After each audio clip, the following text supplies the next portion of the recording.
welcome to this evening's webinar. Thank you for joining me again if you've been on my previous webinars. And for those of you who haven't and this is your first time, I'm Sarah Buxton and I'm a HR and employment solicitor who specialises in acting for dental practices in the dental industry. And I thought it was really important that we had today's webinar because, again, there's lots of rumours flying around on Facebook and lots of questions to be asked about the current lockdown and vaccinations and childcare issues that are going on in the practice. So if you do have any queries, please feel free to chat in the chat box and we'll be happy to answer them for you. I'm also joined by a special guest today, Nicola Eads, who's a practice owner and manager of Bridge Street Dental Practice, and I'll let Nicola tell you a little bit about herself. Yeah, lovely. So yeah, I'm Nicola Eads, so thank you very much, Sarah. So I own Bridge Street Dental Surgery in Tadcaster with my husband, Robert. So I'm a qualified dental nurse, have been for a good 14 plus years, I've lost count. My day-to-day job, yes, is running the dental practice, but my true love always comes to loving dental nursing. I absolutely love it. So I'm very passionate about my job and really passionate about my team as well. So team development and basically looking after my team and my practice and patients going forward. So yeah, more than happy to help answer any questions that anybody may have on a sort of a dental nurse practice manager point of view going forward this evening. So thank you very much, Sarah. Thank you. So shall we start with the hot topic that's doing the rounds at the moment? I think we'll start with the vaccination and what the current situation is in dental practices. So I think we're all aware now that the dental team have been given priority to have this vaccination. And what's that done is it's thrown up a lot of questions about people who don't want to have the vaccination or are scared of the vaccination. They might have numerous reasons why it isn't right for them. And yet you may have an employer or practice owner who would really like them to have it, and how we can deal with that and what's the best way forward. So am I okay to ask Nicola, have you had your vaccination? Do you mind sharing with us? Yeah. So I would class our team, we are very lucky that we were the small few on Christmas Eve with where the location we are near York. We got called literally last minute on the night before Christmas Eve to have our vaccinations. So as Sarah was saying, all my team had the choice if they would like the vaccination or if they would like to decline the vaccination. I've openly said to my team that it is their choice, and also for my team members not to then have an opinion on another member of staff that might not have a vaccination. So therefore also keeping that opinion to ourselves as such. So going forward, yeah, we all had, bar 3 members of staff had their vaccinations on Christmas Eve. 2 team members, wouldn't mind me saying, but they didn't have the vaccination for the reason of previous allergies. So we wanted to check with GP first because it was such a last minute thing. And then another member of team, it was due to a commitment of an appointment. So the 3 team members are such that haven't had them done, they have decided to have them done. So they have gone on to their GP's lists with that. As I say, I've got a full house of team members that would like the vaccination. So therefore, I've not come across within my team of nobody not wanting it, but it's also having that respect going forward within your team if somebody doesn't want the vaccination. And that comes with all things within the dental industry at the moment. With everybody will have an opinion about the current situation, so it's a respect in everyone. Yeah, I think that's really important because I think if, as a team leader, it's important that the team are encouraged and it's made easy for them to have the vaccination, but you must also make it very clear that it's not mandatory, because the law at the moment, and it may change, but we've only got what's before us, and I think that's really important because the law's changed, as we all know, so quickly over the last year. It's been really difficult to keep up with it. But the current situation where we're at is that it is not mandatory to have this vaccination. And the GDC published last week that they didn't see it as a mandatory vaccination either. And therefore, as a dental practice, you probably haven't got the support that you need to be able to actively force the staff to go ahead and have that vaccination. And I think it's important to understand that if you've got a member of staff who doesn't want the vaccination done, then we have to understand the rationale behind it. I think that's the key. And I think that's part of being a good leader. And the leader who should be leading the team into the way how they want the team to be needs to communicate every day and in every way. And this is one situation where your communication is going to be key to understand why they don't want this vaccination. And it may be that yourself have the answers to it, or it may be that a GP, or you can point them in the direction of somebody who can give them some answers or help them with the queries that they have. So one of the issues that I've come across quite a lot is that some dental team members are worried about having the vaccination because there was some rumours that it affects fertility. Now, it's actually been supported by the Gynecology and Obstetricians Society, but these rumours still went around. So you can almost, if you understand where they're coming from, you could either point them in the right direction to try and encourage them to have the vaccination, or we can say, we understand that position and then we're going to take a step back from it. I think it's got lots of issues, because I think one of the issues surrounded with trying to force the staff, or maybe overstepping the line with treating them differently if they decide not to have the vaccination. I think you made a really good point there, Nicola, about saying to the team members, you mustn't treat the rest of the team members who haven't had this vaccination differently. Yeah. And I think that's because, well, firstly, as an employer, you are vicariously liable for the actions of your other members of staff. So if a member of staff starts bullying or harassing, as the employer, you end up being responsible for that. But also because they may not know the full understandings and understanding of why they don't want that vaccination. And I think that brings us back down to our checking our equality and diversity policy. So I know you're really good, Nicola, at Bridge Street at keeping on top of your policies and procedures. Do you check your policies on an annual basis, or what? Yeah, as any practice owner, practice manager, anybody in compliance within dentistry, the dreaded job, as we would all call it, is we do, yeah. We and it's not promoting a system, but we chose to use iComply, and to its sin is good. It does send you lots of email reminders to tell you that you need to do X and X and X, and it shows you a lovely chart of how you're progressing and or not progressing at stages if you've not got time in that working diary to be able to do it. But if I'm honest, this system of compliance in the current 21st century that we're in is something I would highly recommend as a practice manager, stroke practice owner, or anybody that you're going to put in responsibility to that position. It's highly stressful anyway, continuing to ensure that basic policies and procedures are up to date, and it is really important. Another great such as we use yourselves, Sarah, so it's FTA on basically HR, which is extremely important with the world that we live in today. As I say, ensuring policies and procedures are up to date really does help in these scenarios.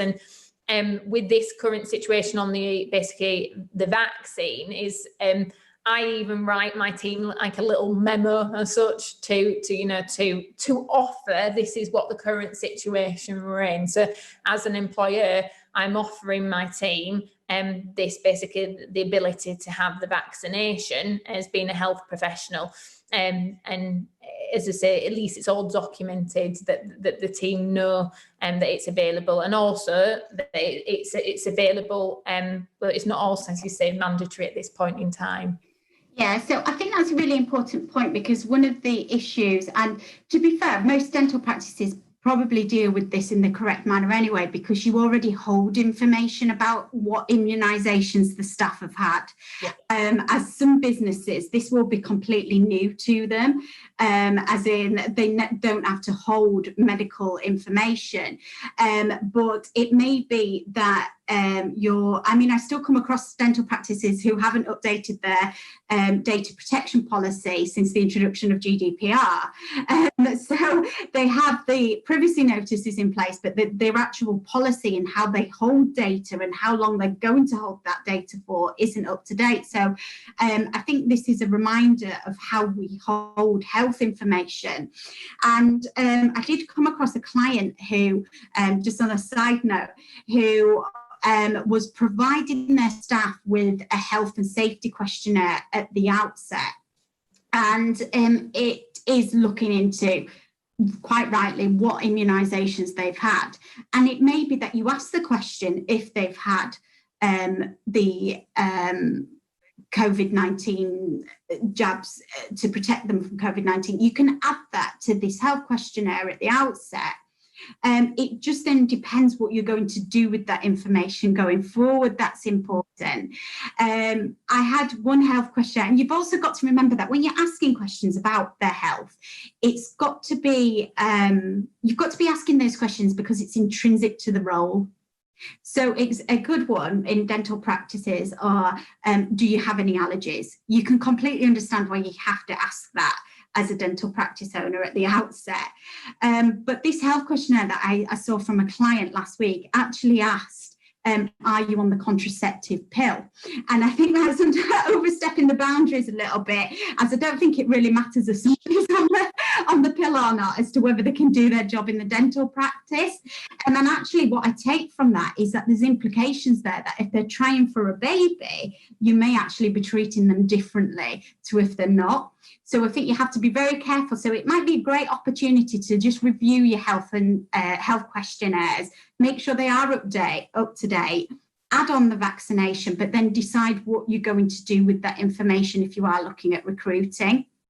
And of course, the protected characteristics under the Equality Act, we haven't quite touched on yet, but this is one of the reasons why you do have to be careful when thinking about how you're treating the staff who may be not so pro vaccination, because let's remind ourselves of the protected characteristics. So we've got sex, marriage and civil partnership, gender reassignment, age, disability, race, pregnancy and maternity, sexual orientation, and religion and belief. And I think the pregnancy and maternity we've already touched on, because a lot of people are scared of having the vaccination due to there may be issues with fertility going forward. I think, Nicola, you touched on a really good one about people who have allergies. Yeah. So whether that falls under a disability, we don't, their allergy may or not. So again, you know, if you start forcing them or treating them differently because of it, you may have a disability discrimination claim on your hands. So already we've got two. And then I think one that's quite a big one is the belief. I think some people who are anti-vaccination, is it a philosophical belief? So are they protected? If they live their life in a particular way, then I do think that we've got issues there about religion and belief. And I think also you've got sex discrimination because, again, most women have got this in their head about fertility issues, and you start treating them differently. it's going to be women as a whole. So I think we've got lots of the protected characteristics which this could fall into. And for an equality, a discrimination claim, the amount of compensation in the tribunal is unlimited. So I do think we have to be really careful with the discrimination aspect of this. And don't forget, discrimination covers people before they've even been employed by you, so right at the outset, but it also covers off your self-employed staff. I mean, in my experience, the people who tend to be a little bit scared about having this vaccination in the dental team don't tend to be the dental associates. They tend to be the first ones there. I haven't come across a lot of self-employed dental associates who are worried about having the vaccination. It tends to be more other members of the dental team. I mean, maybe not in your practice, but have you heard about this from other teams or on social media or anything? I have, yeah. I know quite a few local practices, and the great thing in some respect, if anything comes out of COVID-19, is them relationships have built more and more in the local community, and built a really lovely network, being able to speak to other practice managers, other practice owners, other associates, other principals, and help each other. And the common one that seems to be coming back, I'm going to be honest, is fertility. And seems to be, and I'm not stereotyping at all here, it's the younger ladies that do seem to be the younger dental nurses that do and are concerned about it. There's a couple of ones coming up with allergies, there is, and obviously the concern of an allergy, basically, and the ideal preference of then the Oxford vaccine of the Pfizer vaccine. Once again, it's checking with GPs, is that a concern that would affect that member of staff.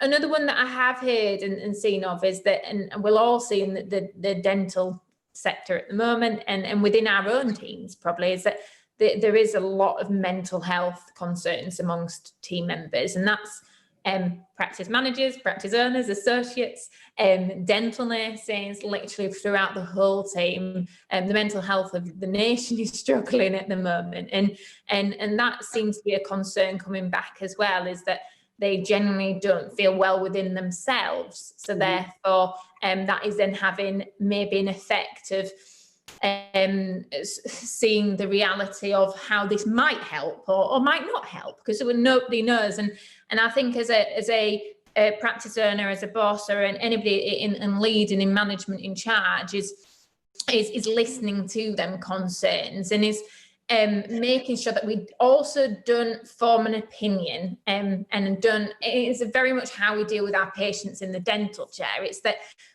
we can give the options, so we can outline the options, but we can't form an opinion, and therefore, as Sarah's quite rightly saying, is then directing it to the potential, the person or the people that might be able to help with them concerns. But as I say, the one primarily I've seen more and more over the last week and a half is mental health concerns within the team of maybe people are literally not bothered about themselves potentially, or this situation can't get any better, so why would I want the vaccine? And the vaccine's not going to work. And it's also that answering them questions, it has to be taken with care as well, because nobody knows what this vaccine is going to do either way.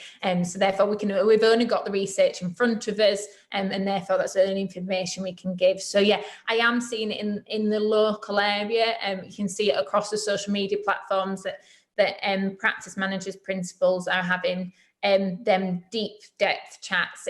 It seems to have got rid of the fallow, the AGPs and the furlough talk. It's now all vaccinations is the new word in dentistry, I think, at the moment.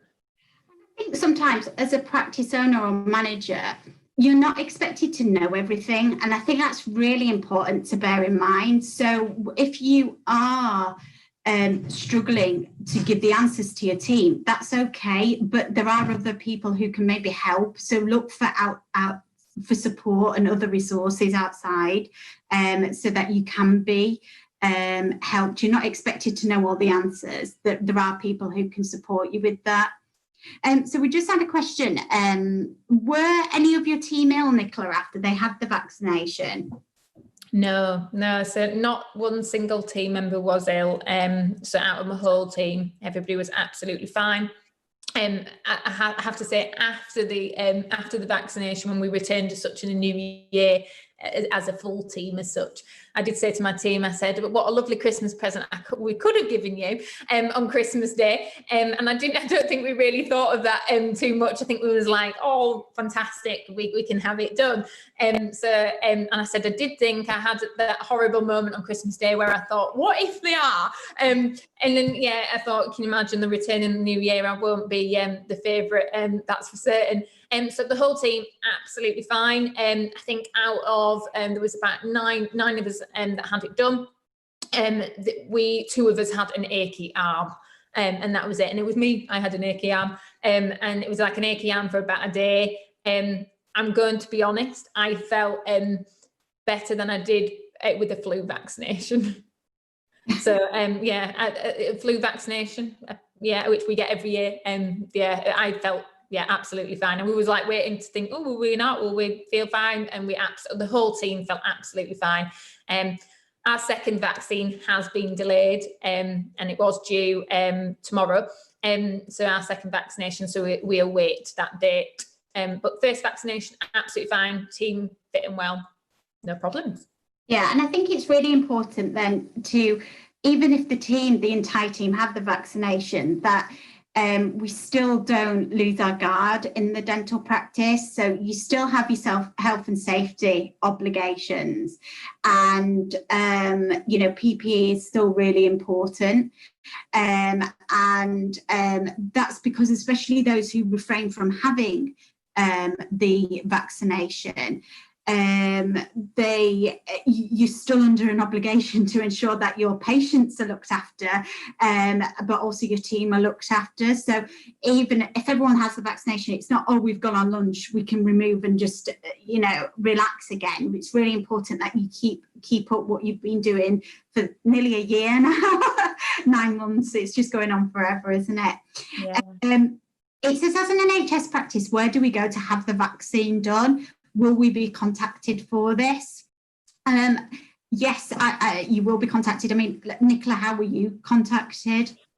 I'm going to be perfectly honest. It was potluck. It was a social media link that we all got on the Christmas Eve, and it was through connections of connections, and everybody found out because the Pfizer vaccine was basically running out of shelf life on that particular day due to sort of Christmas period. So they had an overspill. As such, my team members, so the 3 team members that haven't had it done, were advised by our local commissioning board. So we are partially NHS as well, and we were at UDC throughout basically the initial first lockdown. We were advised to get our team to contact their GPs. So and actually get on their internal waiting lists as the GPs from there. I know there is occasion, I have seen a couple of bits flying around social media on this as well again. So that was our initial basically talk, that ensure that basically your team members contact their GPs. I think that's a really good point if you want to try and speed up the process. But the CDO did make it clear that all NHS practices would be contacted. Yes. And I think in respect of private practices, it's the CQC. They're going off the CQC register. Yeah. So it's advisable that to make sure that all your details are up to date on the CQC register. So at first, when I heard that the CQC were checking details, I thought, what, right now at this time, is this a good time to be doing it? But actually the reason for it is so that your contact details are up to date, so they can contact you for the vaccination. So do make sure that all your details are up to date. Nicola, are you still doing lateral flow tests? Yes, so we've had our delivery. We have had our delivery. It's something that we have just started doing. It was a delivery such we were meant to have received prior to Christmas, but was a little delayed. Yes, we have basically started doing it as a team. once again, is a choice rather than a mandatory. Yeah, absolutely. I mean, it's exactly the same situation for the test as it is for the vaccination, in that you can't force the team into taking part in the test. It's personal data. It's verging on breaching their human rights, which, funnily enough, I had a conversation with somebody who said, now that we're out of the EU, do we abide by these human rights? And I was like, yeah, the laws haven't changed. The Human Rights Act is still very much in force. So, it's a really difficult situation with the law and the ethics of it. But the law's quite clear in so much as you need to be careful and err on the side of caution with it, because this is people's personal views and their body. And in fact, if you force somebody into doing a test or force somebody into a vaccination, it can be a criminal offence as well. Mm-hmm. So we do have to be really careful. I think what we do need, which the profession probably needs and would give you in a stronger position, I think just keep an eye out for this, because if the GDC make it mandatory, and let's bear in mind that everything's moving quite quickly at the moment, and just because it's not today, and they've said last week that they're not going to, it doesn't mean that they might not change their mind when there's been a few more tests and a few more developments. But at that point, you will be in a much stronger position to either as part of your risk assessment require this as the testing and or the vaccination to be part of the team, and then you'd be in a situation where you can look at dismissing people who don't go down this route or don't take the vaccination. But at the moment, I think that would be really risky. So there are several reasons why you can dismiss somebody, and one of them is, so we've got redundancy, misconduct, capability, illegality, and some other substantial reason. And this would fit under the some other substantial reason if it was proportionate for you to dismiss an employee who didn't. But I think because you don't have the backing of the GDC, especially for the vaccination, I think it's going to be a really hard one to defend. Even though I have lots of people ringing me up saying, right, I don't want this person as part of the team anymore. So and I keep saying, but what are their good qualities? What have they done for you in the team? So try and focus on that. Sorry, Nicola, were you going to? Yeah, I think with all this, it's and I completely, my heart goes out to anybody within a dental practice at the moment of any position, because only massive advice I'd give a practice manager, practice owner right now is work with your team. Don't work against them, because it will make it so much harder if you work against them. And even if long term that isn't going to be the pathway that we all want, you know, and it might not be the long term as such vision of what you've got. But working together and having your team on board with you, and having your team on board with each other. You know, my team, a group of ladies, and I've got two male dentists, work really, really well together, and they are really friendly with one another, and actually they respect mutually each other, and then respect mutually myself and Robert as well. So, and that really does help, because when you're trying to communicate these awkward subjects of vaccinations and lateral flow tests, etc., is that if you've got your team on board and you understand them as well, because I understand all of my team's different personalities, and you've understanding and working with them with it will definitely help going forward, rather than working against each other, because we have enough work to be doing with the patients that come through the door, and we can't always work with them because potentially they may be on a defensive side, etc. on that. But if working with your team just massively helps with anything like this. Yeah, definitely. So we've had a question. It says, if patients have had the vaccine and insist on attending without a mask, how should we respond legally?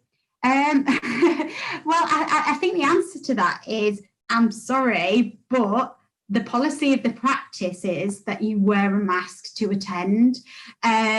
the mask wearing is all about protecting your team.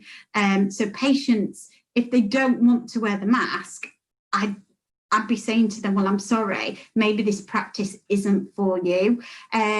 Nicola, have you got any insight on how you would respond? Yeah, so that kind of particular mask wearing, in some respects, has got slightly easier, because they're becoming more of a such mandatory wear amongst everywhere we go now. Is if a patient did approach my practice exactly the same, Sarah, I would ask politely. I would say, could you please wear a mask? If they said I haven't got a mask with me, I would provide them a mask, because we have plenty. So I would provide them a mask. If they refused point blankly to wear the mask, I would say, to escort you through the rest of the building, I do need you to wear a mask unless you have an exemption to show me differently. If they then said, unfortunately, well, I've had my vaccination, I don't need to wear masks anymore, the government are not advising that at the moment, due to basically the current situation we're in. So could I please ask you to wear a mask to come through the building for the rest of your appointment?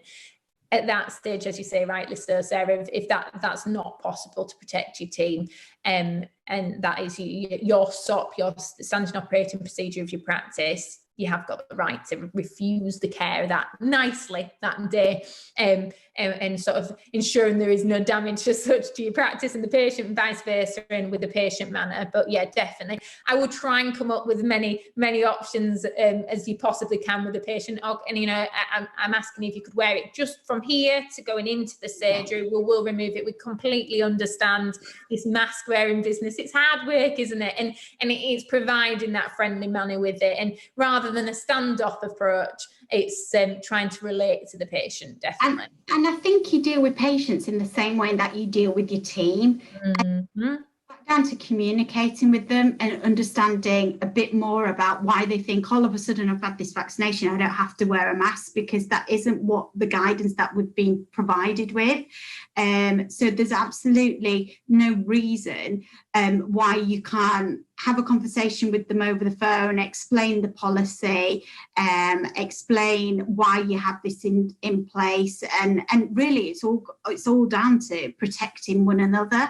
And I think you've got no reason why you can't do that. And NHS or private practice, I think legally you would be absolutely fine to, if they've got no mitigating circumstances as to why they can't wear that mask, as to say to them, I'm happy to treat you, but this is what you have to do to be treated.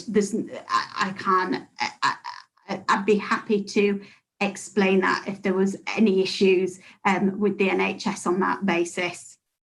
So, Nicola, you touched on mental health a little bit earlier, and I do think it's really important. And when we went over the protected characteristics, we set out that disability is a protected characteristic, and that's a physical or mental impairment. And there was a development just before Christmas in respect of what this means. And I always say to people, you've got to be so careful, because it's not down to me, and it's not down to you, Nicola, as a practice manager or owner, to decide what a disability is. The only person that can really do this is a medical practitioner, and it's got to fit with the definition which is in employment legislation. So some illnesses are easily identifiable as being a disability. Others, especially mental health issues, are not. So we deal quite a lot in practice where people say, especially now that they're dealing with stress and anxiety, I think this vaccination has caused a lot of anxiety amongst the dental team. And I think we have to be careful whether they are suffering from anxiety as a mental impairment, or if they're just using that word to express their feelings and how they are at the moment. But what the law says is that if you are told, so you have actual knowledge, or you should have known that this person was suffering, then you're put on notice. And as soon as you're put on notice, at that point, the you should be doing something about it. And usually what that means is getting an occupational health report or a GP report to tell you what adjustments are required.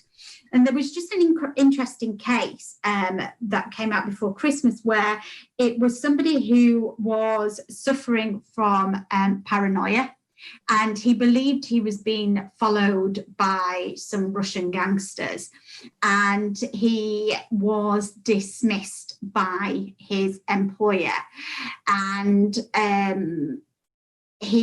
because of his behaviour at work, and he brought a claim for discrimination because of his disability.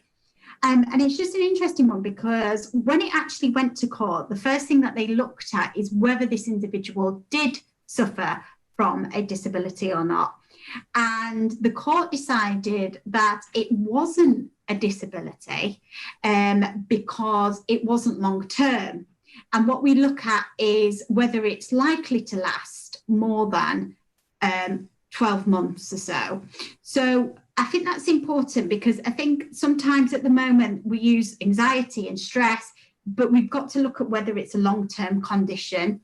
So, and the only person that can tell us whether there is a long-term condition will be an occupational health or a GP. I would be encouraging any member of staff, any team member to be examined so that we could actually establish whether they were covered by the disability discrimination law.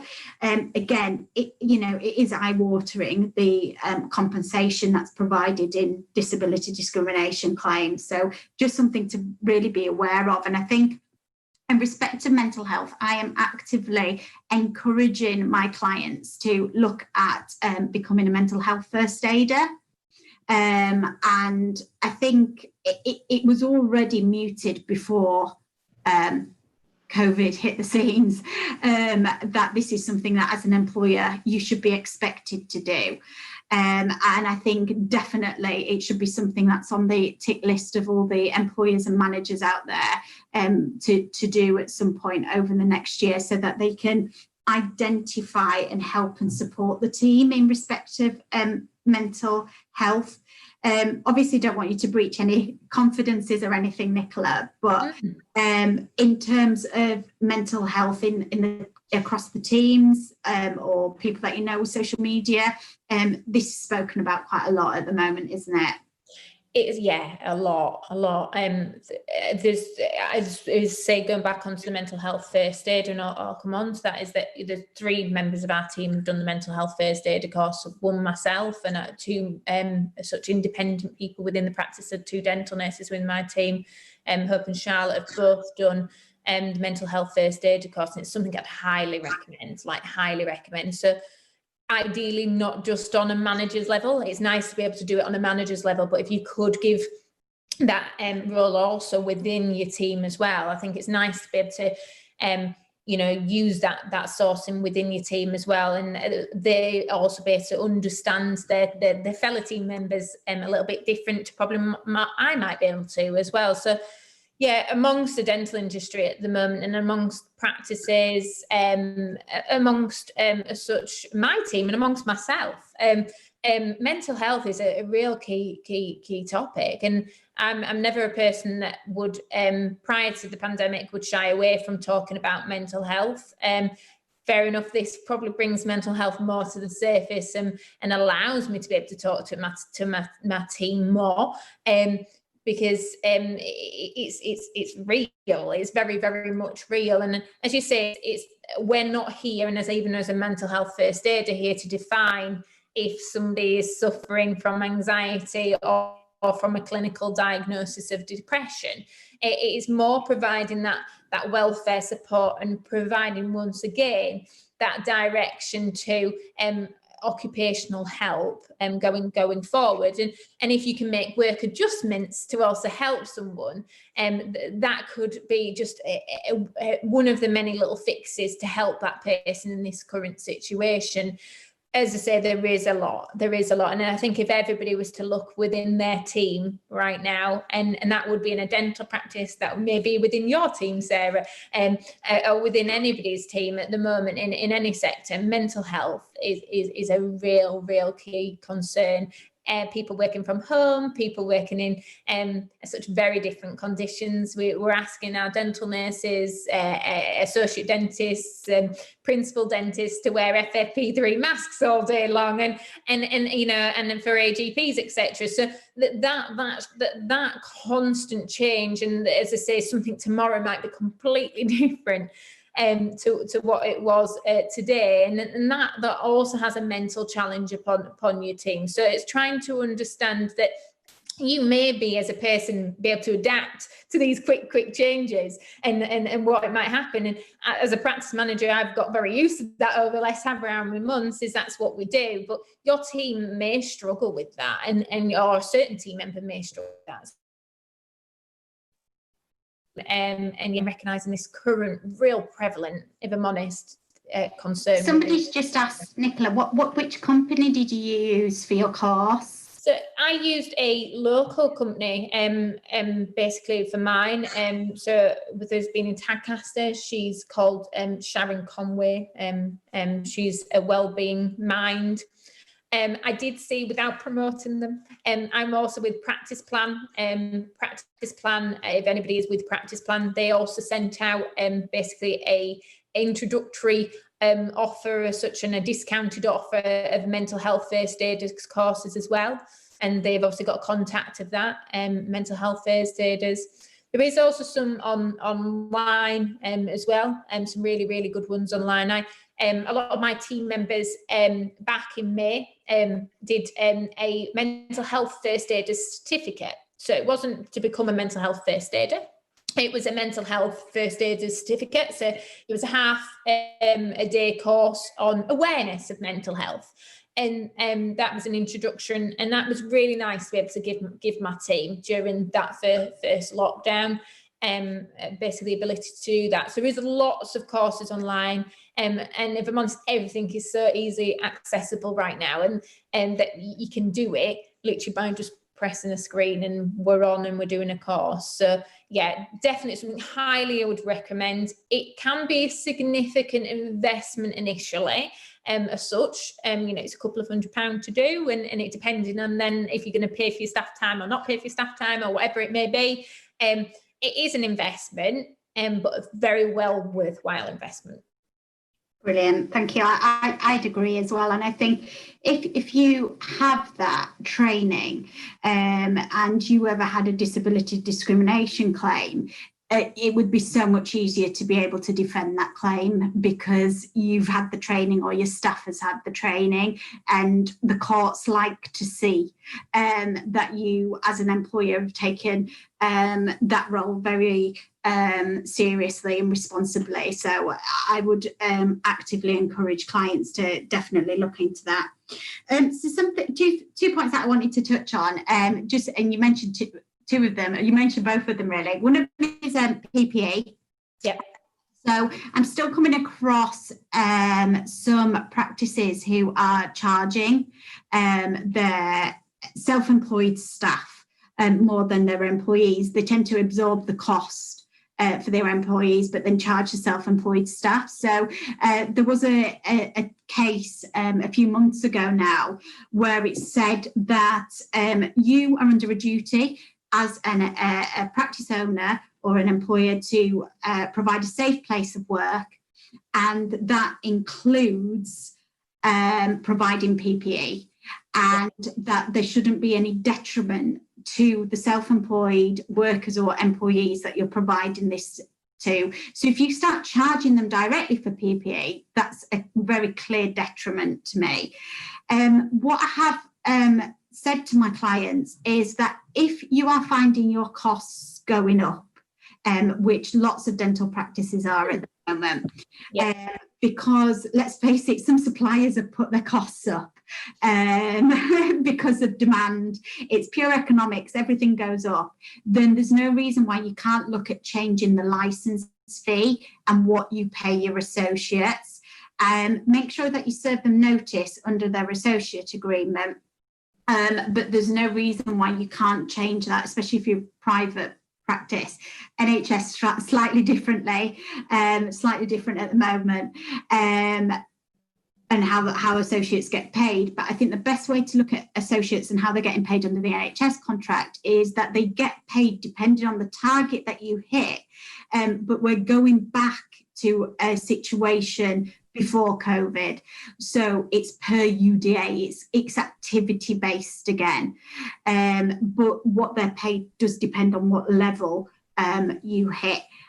So at this point, you may, if you can't figure that out yourself, I would definitely advise you to be looking at a dental specialist accountant to help you with that, because it could really have a knock-on effect to the cost of your business. But ultimately, the private side, you might need to make some changes, and there are really good business coaches out there who can help you with that and make sure that you do look at that business and get it all aligned properly. But yes, don't have a direct charge for PPE, because I think it's just a straightforward, easy claim for your self-employed staff or employees to bring. But I'm still seeing it where associates are being charged. Another point that I think really important to touch on is the development in furlough that happened and why this can help dental practices. So the second round of furlough, or was it the third, when they brought it back the second time round, they said you could only use the furlough scheme if your business was affected by COVID. And I think what they were trying to do in this situation was stopping people who, it was like the hospitality industry where they basically had to shut down. So you had to give furlough to people. You had to have a clear correlation between COVID and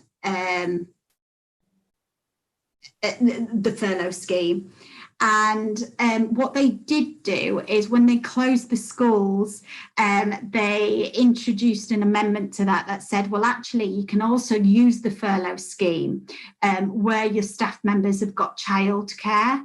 So this childcare issues. So this has made it something which dental practices are turning their attention to again, because obviously with the situation with childcare, they've had lots of team members who have asked for the ability to take some leave, and they have the right to take emergency dependent leave, which depending on your policy can be paid or unpaid. But what they also now have, if you agree as an employer, is the right to take furlough leave again for those that time while they're not there. Lots of people don't know this, but if you have a dependent under the age of 18, they also have the right to take 4 weeks parental leave per year.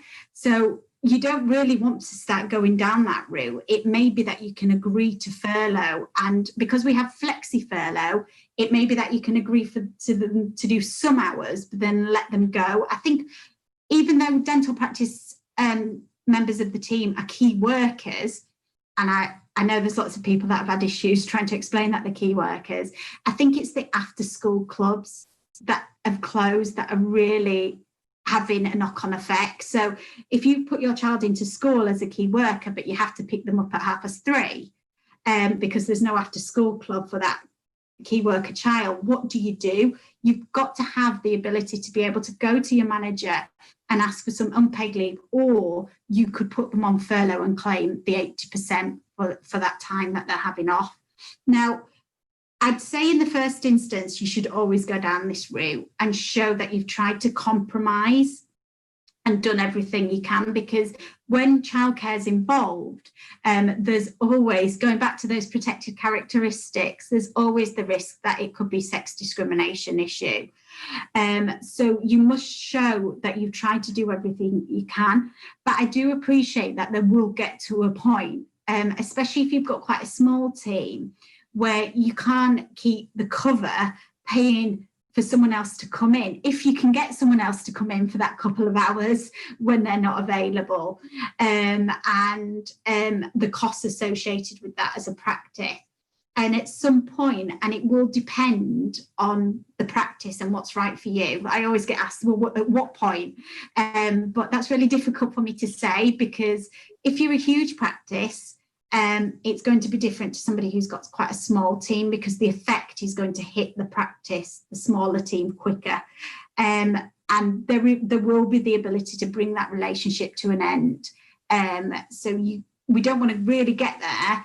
And obviously we'd like to keep the team members, but it can't go on. You're not expected to keep a team member because they have childcare issues until this is all over, because, you know, that could have a huge effect on your business. So just in respect of childcare issues, try and compromise, try and do as much as you can. You can use the furlough scheme. So that was the update. And just a small point is that if you did have staff who were employed in October and you'd like to use them, it's up to the end of October now. So that date has changed. So as long as they were employed by you up to the end of October, 30th of October, then they can still be placed on furlough. So that date has changed as well. Yeah, do bear that in mind, that the furlough is there to be used. You can't use the furlough scheme without the employee knowing, because firstly, you should have a good flexi furlough agreement in place. And also they will be informed by HMRC that you've claimed furlough on their behalf. So just make sure it's all above board, you've got the agreements in place, and that you keep that for a substantial amount of time in a safe place. That furlough agreement is going to come into being of great importance. I mean, across the dental industry, this is a huge thing, childcare issues, and I think it's because it is a female-dominated industry with a lot of dental nurses and practice managers. So a huge issue, not easy to deal with. How would you deal with that in the first instance, Nicola? Have you got any top tips for dealing with people? Yeah, definitely. So majority of my team are either such as children have left home or are still at home, brought girlfriends, etc. And one of my team members won't mind say that. But they're in that particular point, or I've got team members that are younger that don't have children. I do have one team member. She's got two children. She bless her, our almighty always tries to, she gets it sorted, and she does, and she really does extremely well to do.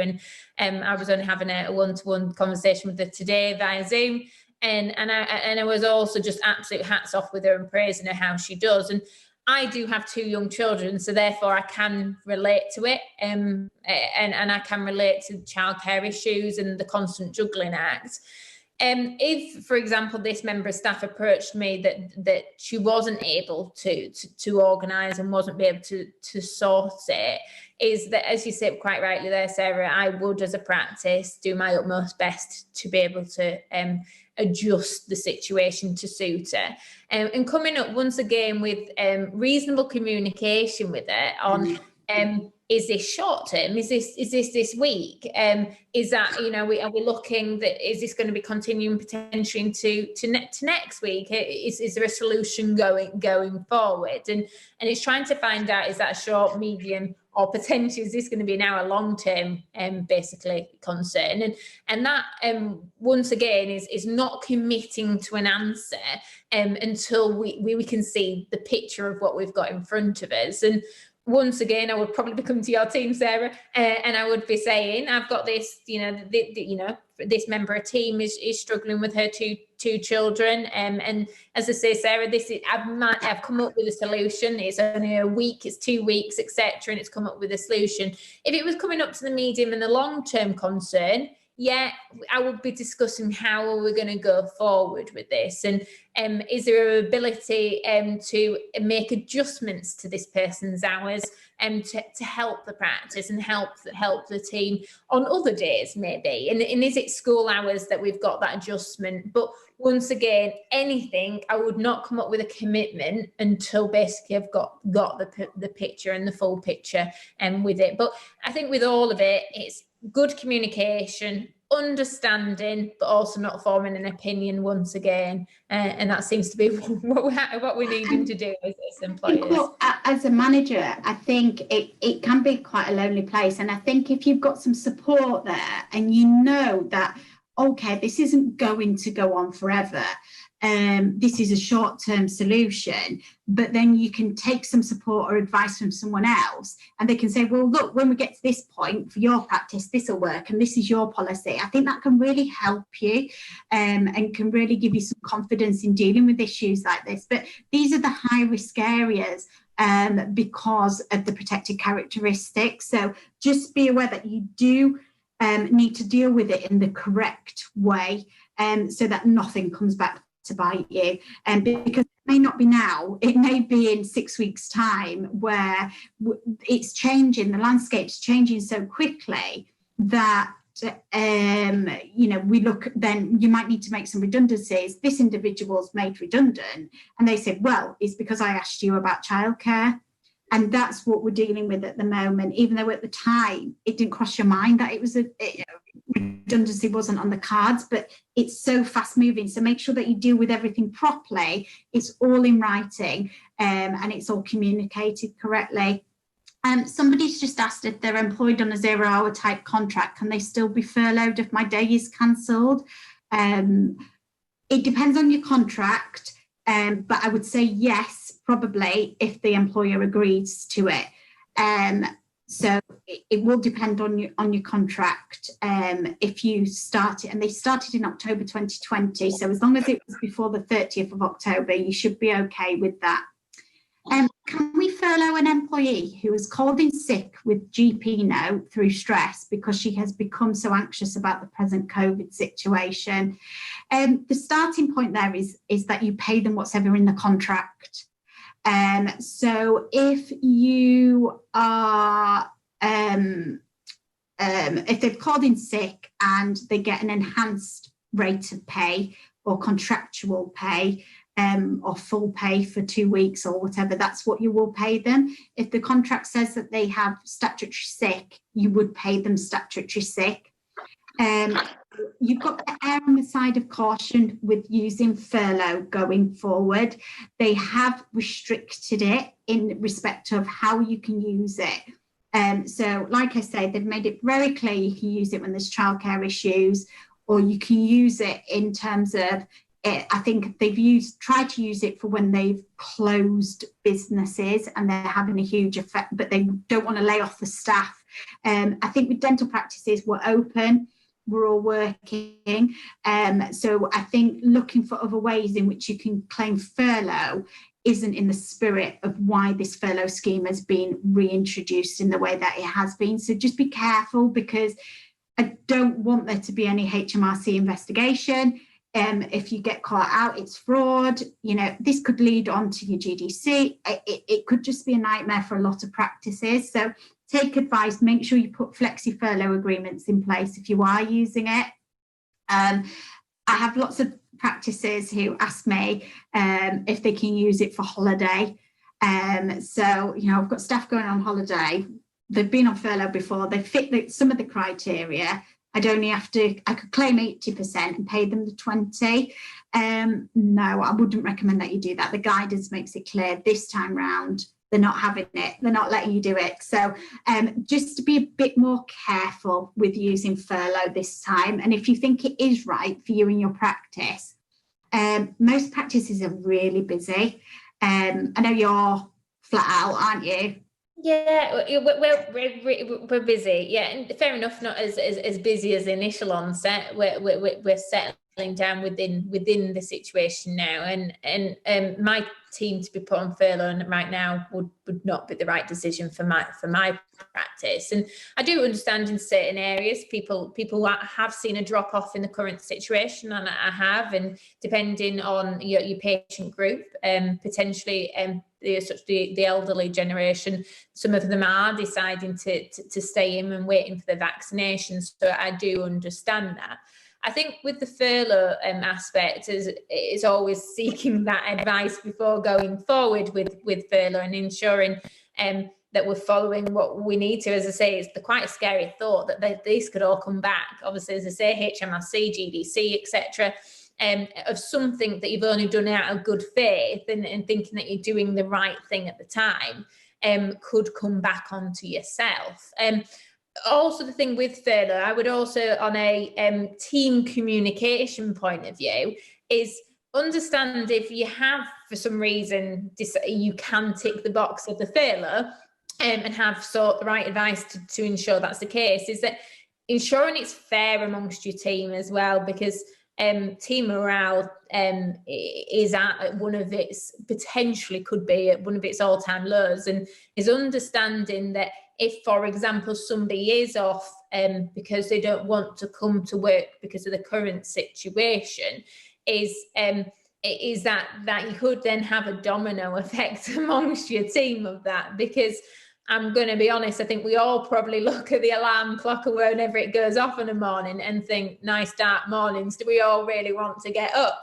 And we probably all don't have the enthusiasm that we used to have. So it's ensuring that is then fair amongst your whole team, if that was the case, because that you could have done the right thing for somebody else, but then you can have another 10 team members that then is affecting morale and mental health wise going forward. I think it's right. I think it's so important that you do communicate with the team, and I think whether it's vaccinations, flexi furlough, PPE, whatever it is, I think communicate every day in every way.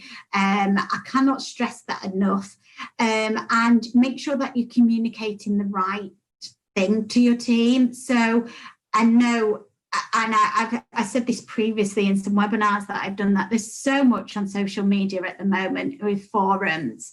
And I think people are looking for support, but look for support in the right places. There's so many experts out there who can really help you with these things, that I think having a chat amongst a few practice managers, no disrespect, on Facebook, for example, you may not get the answer or the correct answer or the right options that are available to you. So just make sure that you are speaking to the right people. Me and my team are always happy to speak to people. We try our best to try and help you out as much as possible, and we have done throughout this pandemic. And there's no reason why you can't drop me an email or give me a ring, and if not myself, one of the team members will always come back to you and try and help you and guide you in the right direction. And we try and do that as much as possible. I think that's so important, rather than trying to look for comfort from your colleagues or your peers, because they may not know.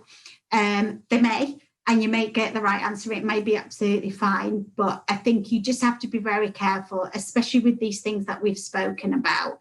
But I must stress that communication deals with a lot. So that has got to be the key. But Nicola, thank you so much. It's been great to share your experiences with us. Have you got any last top tips before we close for this evening? Put you on the spot there, haven't I?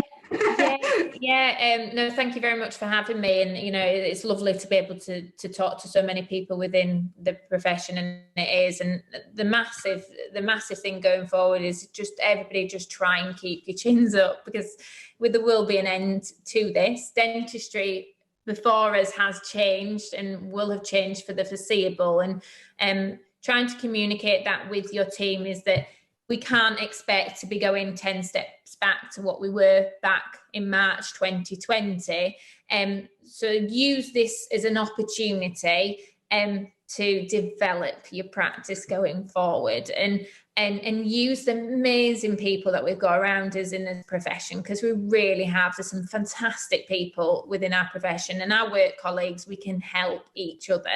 And working together is such a key, working with your local practices, working with some really positive online people there is, and trying, as Sarah was saying, try and not get misted into the whole social media scrolls of posts after post after post, because you can come off there, and I can come off there sometimes and feel very negative within myself. So try and keeping your team's morale up, looking after you, because you is just the most important person in the entire world, and it really is. So looking after yourself, and then looking after your team, and supporting your work colleagues and communicating. Thank you. That's absolutely great. Thanks, Nicola. If anybody's got any specific questions, or they want a webinar on any particular topic going forward, please just drop me an email or message me on social media. And it'd be great for me to do a webinar on issues that are really affecting you as a practice owner or manager. And thank you so much for joining me tonight. Thanks again, Nicola. And I'll see you all soon. Thank you. Thank you, everyone. Thank you.